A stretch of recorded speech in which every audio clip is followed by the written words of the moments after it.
Hey, hi Bear Creek. This is Pastor Brook, and I just want to get together and talk a little bit about what we're doing this whole month of September. We've got a great worship service kind of planned and a theme, and I've got Will Rand, our new minister of music and worship arts, and so I wanted to just talk with him a little bit about this theme. And just to start out a little bit, we're going to talk about the diaspora, Will.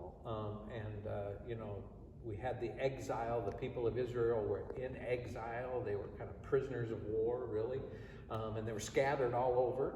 But there came a time in their history where they got the news that they were going to come home.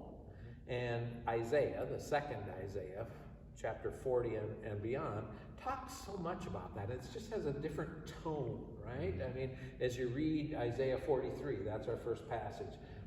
And tell me a little bit about that. As you read it, what came up?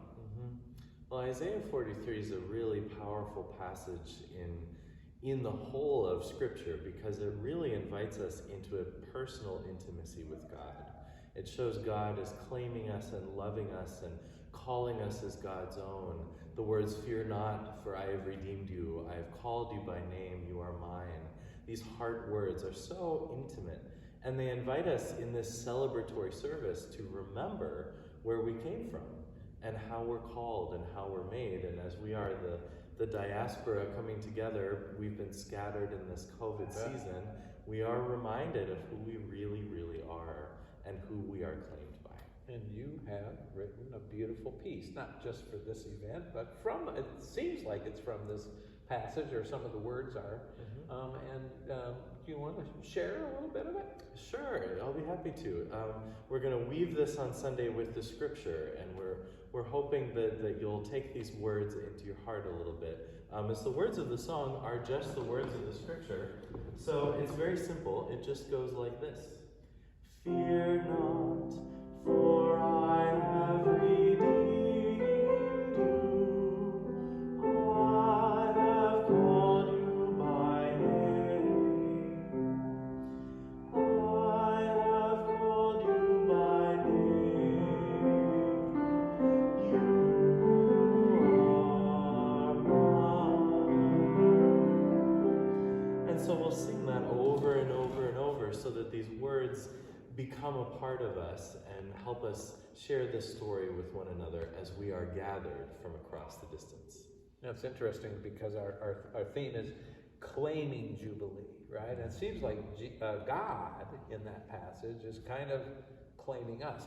Now, we know God has claimed us from the beginning, but it's like the people of Israel finally got it, right? I mean, it kind of became aware, and then they began to claim that part of who they were.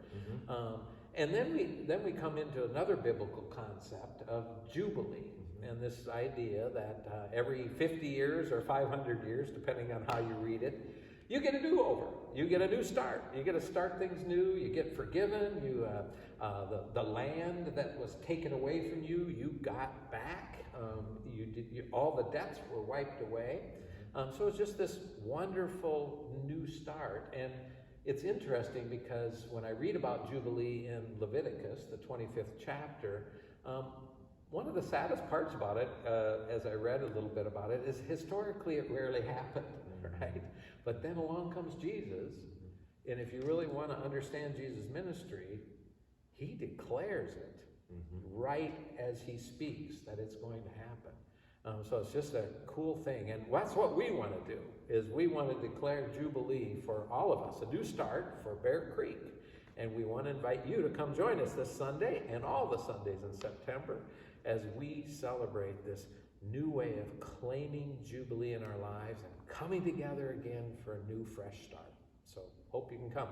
We've got some great music going on, so thanks.